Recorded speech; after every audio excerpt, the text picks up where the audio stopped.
Hello everyone and welcome to our YouTube channel Skynova. আর title থেকে বুঝতে পেরেই গেছো যে আজকে আমরা আমাদের সাজেশন নিয়ে এসেছি আমাদের জীবন বিজ্ঞানের প্রথম চ্যাপ্টার, যেটা আমাদের উদ্ভিদের সংবেদনশীলতা এবং সাড়া প্রদান। তো এটা একটা কম্প্রিহেন্সিভ সাজেশন হতে চলেছে তোমাদের ফার্স্ট সামেটিভ ইভ্যালুয়েশনের জন্য।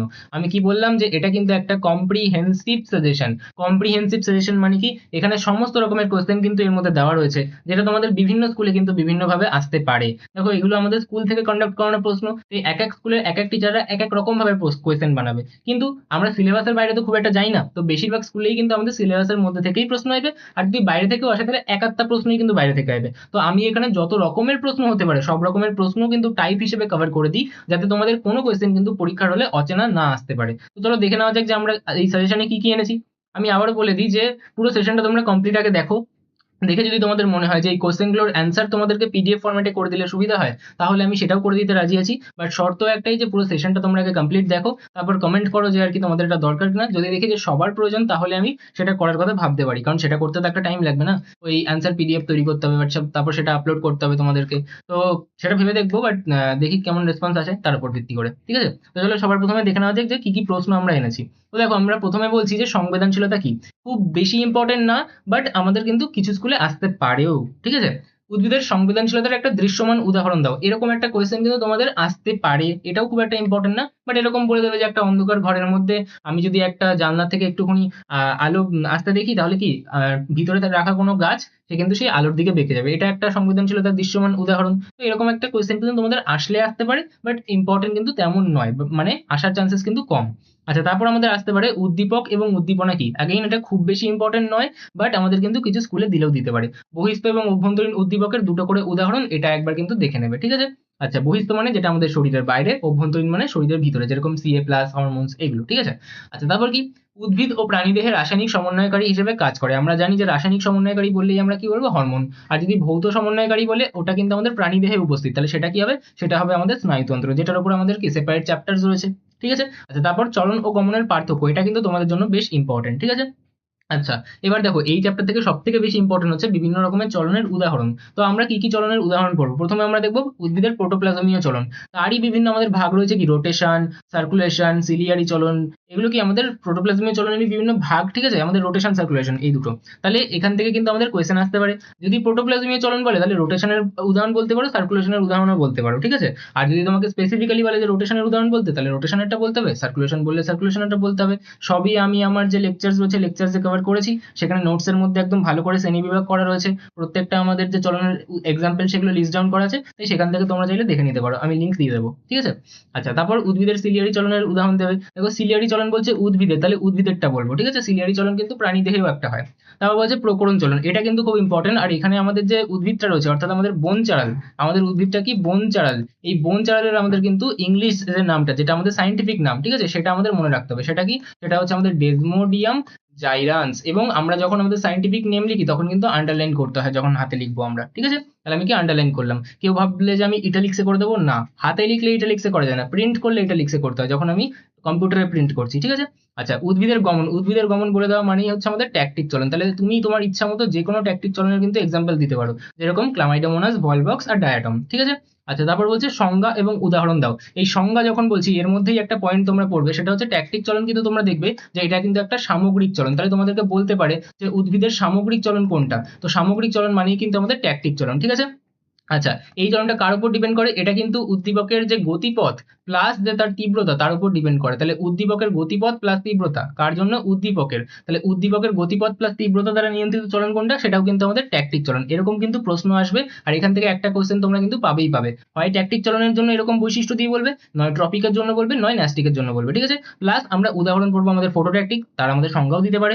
আমি যখন পড়েছিলাম তখন আমি বলেছিলাম যে আমি শুধুমাত্র কি ট্যাকটিকের সংজ্ঞা পড়বো, আর ফটোট্যাকটিক বললে আমি উদ্দীপকের জায়গায় আলোক উদ্দীপক বলবো, থার্মো বললে তাপ বলবো, কেমো বললে আমি কেমিক্যাল বলবো, অর্থাৎ রাসায়নিক পদার্থ বলবো। আর কিছু কিন্তু আমি চেঞ্জ করবো না। অর্থাৎ আমি কিন্তু আইডিয়ালি শুধুমাত্র ট্যাকটিক চলনের সংজ্ঞা পড়বো, এবং ফটোট্যাকটিক বললে আলো বলে দেবো, থার্মো বললে আমি তাপ বলবো, কেমো বললে রসায়ন বলবো। যারা আমার কথাটা বুঝতে পারলে না, তারা আমার লেকচারটা একটু দেখে নেবে, কারণ সেখানে কিন্তু আমি বলে দিয়েছি যে কি করে আমি কম মুখস্থ করে কিন্তু সমস্ত সংজ্ঞা বানাতে পারবো। ওকে, আচ্ছা, তারপর বলছে আমাদের কি ট্রপিক চলন। একইভাবে দেখো ট্রপিক চলন মানে কি বলবে, ট্রপিক চলন মানে বলবে যে এটা কিন্তু আমাদের বৃদ্ধিজনিত বক্রচলন। এটা কি, এটা হচ্ছে বৃদ্ধিজনিত বক্রচলন, ঠিক আছে। আচ্ছা, এটা কিসের উপরে হয়, এটা কিন্তু উদ্দীপকের গতিপথের উপর নিয়ন্ত্রিত হয়। তাহলে উদ্দীপকের গতিপথ দ্বারা নিয়ন্ত্রিত চলনটা কি হয়, সেটা কিন্তু হয় আমাদের ট্রপিক চলন। তারই আলাদা আলাদা নাম আছে, দিক নির্ণীত চলন বা বৃত্তি চলন। ওকে। আচ্ছা, এর মধ্যে আমাদের ফোটোট্রপিক চলন হতে পারে। ফোটোট্রপিক চলনের মধ্যে কিন্তু আমাদের অনুকূল চলন অর্থাৎ পজিটিভ ফোটোট্রপিক, আর একটা আমাদের প্রতিকূল চলন। পজিটিভ মানে কি, পজিটিভ মানে সবসময় অনুকূল, ওকে। আর নেগেটিভ মানে কি, নেগেটিভ মানে সবসময় প্রতিকূল। তাহলে বাংলা ইংরেজি মিক্স করে কিন্তু এরকম কোয়েশ্চেন আসতে পারে। একইভাবে হাইড্রোটপিক আমি দেখবো পজিটিভ কার নেগেটিভ কার, আমি সব করিয়ে দিয়েছিলাম। প্লাস আমার চ্যানেলে একটা শর্টস রয়েছে যেখানে আমি একদম বেসিক চলন যেগুলো আমাদের বেশি আসে সেগুলোর কিন্তু এক্সাম্পল একটা শর্টস এর মধ্যে করিয়ে দিয়েছিলাম, ঠিক আছে। বাকি লেকচারসে রয়েছে। জিওট্রপিক চলন মানে আমাদের কি অভিকর্ষ বলবো, আর কিছুই না। ট্রপিক চলনের সংজ্ঞা মুখস্থ করবো, তারপর ফোটো বললে আমি বলবো আমাদের আলো, হাইড্রো বললে জল, জিও বললে আমাদের কি অভিকর্ষের কথা বলে দেবো, ওকে। আচ্ছা, তারপর আমি বলবো কি, চলে আসবো আমাদের ন্যাস্টিক চলনে বা ব্যাপ্তি চলনে। ন্যাস্টিক চলন মানে আমি কি বলবো, ন্যাস্টিক চলন মানে সেটা কিন্তু উদ্দীপকের তীব্রতা ও স্থায়িত্ব দ্বারা নিয়ন্ত্রিত হয়। তাহলে এটা কি হয়, উদ্দীপকের তীব্রতা ও স্থায়িত্ব দ্বারা কিন্তু নিয়ন্ত্রিত হয়, ঠিক আছে। তাহলে বলতে পারে উদ্দীপকের তীব্রতা এবং স্থায়িত্ব দ্বারা নিয়ন্ত্রিত চলন কোনটি, তাহলে বলতে হবে ন্যাস্টিক চলন। আচ্ছা, আর বলতে পারে কি, এটা বলতে পারে রসস্ফীতি জনিত বক্রচলন। তাহলে এটা কি বলতে পারে, রসস্ফীতি জনিত বক্রচলন। আচ্ছা, এটা কাদের জন্য হয়, এটা হয় কিন্তু আমাদের পরিণত অঙ্গে। এটা কোন ক্ষেত্রে হয়, এটা হয় আমাদের পরিণত অঙ্গে, ঠিক আছে। কারণ কি, আমাদের ফুল বা পাপড়ি এদের ক্ষেত্রে আমরা দেখতে পাই তো, তাহলে ওগুলো পরিণত অঙ্গ। আর আমাদের যে আমাদের ট্রপিক চলন ওটা বৃদ্ধিজনিত চলন। তাহলে বৃদ্ধি কার হয়, যেটা অপরিণত মানে এখনো পরিণত হয়নি, যেটা এখনো বৃদ্ধি হতে পারবে, অর্থাৎ আমাদের কি বর্ধনশীল অঙ্গ। তাহলে বর্ধনশীল অপরিণত অঙ্গে কিন্তু হয় আমাদের ট্রপিক চলন, আর আমাদের যেটা পরিণত অঙ্গ আছে সেখানে হয় আমাদের ন্যাস্টিক চলন। তাহলে এই পয়েন্টস গুলো থেকে কিন্তু আমাদের কোয়েশ্চেন আসে যে আমাদের পরিণত অঙ্গে চলন দেখা যায় কোনটা, সেটা হবে আমাদের ন্যাস্টিক চলন, ঠিক আছে। কোথায় পাবো, এগুলো আমরা সংজ্ঞার মধ্যেই পাবো, ওখান থেকে কিন্তু ডিরাইভ করে এই প্রশ্নগুলো আমাদের আসে, ঠিক আছে। একইভাবে আমাদের ফোটোন্যাস্টিক, থার্মোন্যাস্টিক, নিকটিন্যাস্টিক। নিকটিন্যাস্টিক বললে একটাই আমাদের এক্সাম্পল আছে কি, তেঁতুল, ঠিক আছে। আর সিজমোন্যাস্টিক, এবং আমরা কি বলবো একটা কেমোন্যাস্টিক। কেমোন্যাস্টিক এবং যে আমাদের সিজমোন্যাস্টিক এটা কিন্তু খুব ইম্পর্টেন্ট, ঠিক আছে। এদের আমাদের এক্সাম্পল পড়তে হবে, সংজ্ঞাও কিন্তু আমাদের আসতে পারে, কিন্তু আমি বলছি যে আমাদের ন্যাস্টিক চলনের সংজ্ঞা পড়বো, আর বাদ বাকিগুলোতে আমি শুধু উদ্দীপকটা বদলে দেবো, তাহলেই হয়ে যাবে। আমার চ্যানেলে আমি এই ট্রিক্স গুলো শিখিয়ে দিয়েছি, ওকে। আচ্ছা, তারপর কি পড়তে হতে পারে, তারপর আমরা পড়বো ট্যাকটিক, ট্রপিক, ন্যাস্টিক চলনের মধ্যে পার্থক্য। এটা চলনের মধ্যে পার্থক্য, ঠিক আছে। আচ্ছা, এটা পড়লে কি হবে, দেখো যে কোনো দুটো চলনের মধ্যে তোমাকে পার্থক্য দেবে। এবার আমরা পড়বো একসাথে তিনটে, ঠিক আছে, যাতে আমাদের সুবিধা হয়। প্লাস ওই যে পয়েন্টগুলো আছে, যেমন প্রথম পয়েন্টেই দেখবে যে আমাদের ট্যাকটিক চলনে লেখা থাকবে যেটা গতিপথ এবং তীব্রতা দ্বারা কিন্তু উদ্দীপকের নিয়ন্ত্রিত হয়। ট্রপিকে লেখা থাকবে যেটা উদ্দীপকের গতিপথ দ্বারা নিয়ন্ত্রিত হয়। ন্যাস্টিকে লেখা থাকবে যেটা তীব্রতা দ্বারা এবং স্থায়িত্ব দ্বারা নিয়ন্ত্রিত হয়। তাহলে এটাই আমাদের কি একটা পার্থক্য হয়ে গেল, ওখান থেকে এটা এমসিকিউ হয়ে যাবে, ঠিক আছে। যেরকম বলে যে উদ্দীপকের গতিপথ দ্বারা কে নিয়ন্ত্রিত হয়, তাহলে ট্রপিক চলন। এরকম ভাবে কিন্তু তোমাদের এই পার্থক্য থেকে তোমরা এমসিকিউ এসিকিউ পাবে, ওকে। আচ্ছা, তারপর বলছে আবিষ্ট সামগ্রিক চলন কি। সামগ্রিক চলন বলা মানেই কি আমাদের ট্যাকটিক চলন। সামগ্রিক চলন মানেই আমাদের গমন, মানে এক জায়গা থেকে কিন্তু অন্য জায়গায় চলে যাচ্ছে, ওকে। বলছে বৃদ্ধিজনিত আবিষ্ট বক্রচলন। তাহলে বৃদ্ধিজনিত আবিষ্ট বক্রচলনকে, বৃদ্ধি মানে দেখবে ট্রপিক চলন। রসস্ফীতিজনিত আবিষ্ট বক্রচলন, রসস্ফীতিজনিত আবিষ্ট, আবিষ্ট মানে কি, যখন উদ্দীপক রয়েছে, ঠিক আছে, উদ্দীপকের উপস্থিতি আবশ্যক, তাহলেই আবিষ্ট বলতে পারবো, ওকে। আচ্ছা, তাহলে এটা হবে কিন্তু আমাদের ন্যাস্টিক চলন। যদি বলতো রসস্ফীতিজনিত স্বতঃস্ফূর্ত চলন, তাহলে আমি তখন বলতাম কিন্তু আমাদের প্রকরণ চলন, ওকে। আচ্ছা, এখানে যেমন বলেছে স্বতঃস্ফূর্ত চলন শুধুমাত্র, আমাদের আবিষ্ট বা স্বতঃস্ফূর্ত বলেনি, তাহলে কিন্তু আমরা আমাদের প্রোটোপ্লাজমীয় চলনের কথাও বলতে পারতাম, ওকে। আচ্ছা, তারপর কি বলছে, বলছে প্রকরণ চলন দেখা যায় কাদের মধ্যে, প্রকরণ চলন দেখা যায় আমাদের আমাদের কি ওই ডেজমোডিয়াম জাইলেন্স অর্থাৎ আমাদের বন চারালের মধ্যে। তার নামগুলো মনে রাখবে, কি কি নাম, একটা হচ্ছে আমাদের কি ওই ডান্সিং প্লান্ট, আর একটা কি বলতে পারি ভারতীয় টেলিগ্রাফ উদ্ভিদ। এটা কিন্তু আমাদের ইম্পর্টেন্ট, কি বলতে পারি, আমাদের বলতে পারে যে এর নাম ভারতীয় টেলিগ্রাফ উদ্ভিদ, ঠিক আছে। কোন উদ্ভিদ ভারতীয় টেলিগ্রাফ উদ্ভিদ নামে পরিচিত, বা বলতে পারি ড্যান্সিং প্লান্ট নামে কে পরিচিত, ড্যান্সিং প্লান্ট নামে কে পরিচিত, ঠিক আছে। তাহলে সেটা হচ্ছে আমাদের বন চারাল। এবার এখানে কোন কোষের উপস্থিতির জন্য এটা হয়, সেটা কিন্তু আমাদের একটা পালভিনাস নামক বিশেষ কোষ, ঠিক আছে, পালভিনাস। এটা কিন্তু আমি কি করে কাজ হয় তার পুরো মেকানিজমটা ভালো করে বুঝিয়ে দিয়েছিলাম আমাদের একদম প্রথম লেকচারে, যেটা তোমাদের মধ্যে অনেকেরই খুব ভালো লেগেছে, পজিটিভ রেসপন্স আমি পেয়েছি। সেটা ওয়াচ টাইম হোক বা তোমাদের সিটিআর হোক বা যা যা মেট্রিক্সের সব জায়গাতেই আমার চ্যানেলে এখন সব থেকে বেস্ট ভিডিও ওটাই রয়েছে। যাই হোক, পালভিনাস কিন্তু আমাদের লজ্জাবতী বললেও একই উত্তর হবে, ঠিক আছে। কোন কোষের উপস্থিতির জন্য এদের চলনটা সম্পন্ন হয়, সেটা হবে পালভিনাস, ওকে। আচ্ছা, তারপর বলছে বিজ্ঞানী জগদীশ চন্দ্র বসু। এটা একটা না, এই স্টেটমেন্টটার থেকে তোমাদের এমসিকিউ আসতে পারে, শূন্যস্থান পূরণ আসতে পারে, সত্য মিথ্যা আসতে পারে। তাই আমি স্টেটমেন্টটাই লিখে দিয়েছি। দেখো, তোমাকে বলতে পারি কোন বিজ্ঞানী করেছিল, জগদীশ চন্দ্র বসু। কোন কোন উদ্ভিদ নিয়েছিল, লজ্জাবতী আর বনচারাল। কি করেছিল, বৈদ্যুতিক উদ্দীপনা পাঠিয়েছিল। কোন আমাদের যন্ত্র ব্যবহার করেছিল, ক্রেস্কোগ্রাফ যন্ত্র। কোন ধর্ম আমাদের প্রমাণ করেছিল, এটাতে সবাই ভুল করে, বলে প্রাণ ধর্ম, না, বলবে সংবেদনশীলতা ধর্ম বা সেন্সিটিভিটি, ওকে। আচ্ছা, এখান থেকে আমাদের শূন্যস্থান আসতে পারে, এমসিকিউ আসতে পারে, সত্য মিথ্যা আসতে পারে। তারপরের প্রশ্ন কি? তারপরের প্রশ্ন বলছে উদ্ভিদের সঞ্চালন বা সাড়া প্রদান বলতে মূলত ধীর বৃদ্ধিজ চলন বা রসস্ফীতিজনিত চলন বোঝায়। হ্যাঁ, এটা কিন্তু আমাদের সঠিক। হয় আমরা ধীর বৃদ্ধিজ চলন বোঝাই, নাহলে রসস্ফীতিজনিত চলনকে কিন্তু সাধারণভাবে বোঝায়, তাহলে এটা সত্য। তারপর বলছে স্বতঃস্ফূর্ত চলন বলতে বোঝায় উদ্দীপকের অনুপস্থিতিতে। স্বতঃস্ফূর্ত মানে উদ্দীপক নেই, আর আবিষ্ট মানে উদ্দীপকের উপস্থিতি আবশ্যক। আদি আবিষ্ট, আদি আবশ্যক, ঠিক আছে? তাহলে এটা কিন্তু আমাদের সত্য। এখান থেকে তোমাদের কোয়েশ্চেন আসতে পারে। সবসময় মনে রাখবে আবিষ্ট চলন তখনই বলবো যখন উদ্দীপক আছে, স্বতঃস্ফূর্ত তখন বলবো যখন উদ্দীপক নেই। ওকে। তারপর বলছে বিভিন্ন প্রকার আলোকবর্তী চলনের উদাহরণ। আলোকবর্তী মানে কি?